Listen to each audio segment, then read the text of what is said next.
Жалпы қазір әлеуметтік желілерде күнәлі іс-әрекеттердің қалыпты жағдайға айналғаны соншалықты ізінен қалай еріп кеткенімізді де байқамайтындай жағдайға жетіппіз. Имам Ғазали мына күнәні жұқпалы инфекцияға теңейді. Мына адамның табиғаты еліктегіш келеді ғой. Егер сіздің лентаңыздан күн сайын күнәлі істерді көріп отыратын болсаңыз, жиіркеніш сезіміңіз жоғалады екен. Сіз бұны өмір сүру салты деп қабылдай бастағаныңызды өзіңіз де түсінбей қаласыз. Бұл жүректің улануы дейді. Ізгілер ескертеді, мына күнә шөлдеген адамның тұзды суды ішкен секілді дейді. Ішкен сайын рахат алғандай боламыз ғой, тұзды суды ішкенде, бірақ іштей өліп жатқанымызды сезбей қалады екенбіз. Жақсы сөз бар осы бір ретте: арзан нәрсенің алушысы көп, бірақ қымбат дүниенің қадірін білетіндер аз дейді. Күнәнің ең үлкен қаупі оның көптігінде емес, оның сенің көзіңе қалыпты жағдайға айналып кеткенде.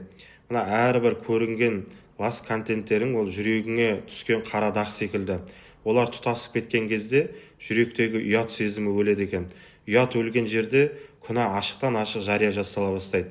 Біз пайдалы насихат, бір пайдалы видеоларды мына ащы дәмінен қашып, күнәнің у қосылған балына алданып жүрміз. Бірақ ұмытпауымыз керек: немен қоректенсең, соған айналасың дейді. Егер миыңды күнделікті мына қоқыспен толтырып отыратын болсаң, жүрегіңізден қалай нұрды күтесіз? Қазіргі заманда көзіңізді қорғау ең үлкен құлшылық қой.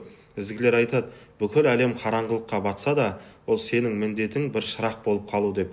Мына күнә кең етек алған заманда таза қалудың өзі үлкен ғибадат, үлкен ерлік болып саналады. Өйткені өлі балық ағыспен жүрсе, ағынға қарсы жүзу тек тірі балықтың ғана қолынан келеді. Ғалымдар айтады: мына күнәнің кішілігіне емес, кімге қарсы күнә жасап жатқаныңа қара дейді.